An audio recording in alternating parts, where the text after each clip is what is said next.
म्हणजे काय, पूर्ण मुंबईमध्ये कंपल्शन केलेलं आहे की मुंबईमध्ये कोणत्याही बिल्डरने कुठेही जर बिल्डिंग बांधायची असेल तरी त्याला अतिरिक्त FSI पाहिजे असेल, त्याच्याकडे स्वतःचा जरी असेल इतरांचा जरी असेल तरी 55% FSI हा अडाणीकडनं कंपल्सरी घेतला पाहिजे। याचा दुसरा अर्थ काय होतो मित्रांनो?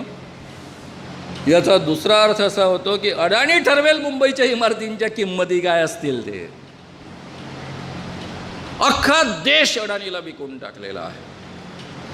राहुल गांधी म्हणतात अडाणी केवल चेहरा है, उसके पीछे तो और किसी का चेहरा है।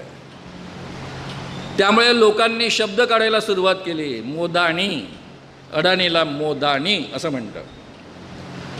त्यामुळे मित्रांनो एका बाजूने प्रचंड असमानता या देशामध्ये निर्माण झाली।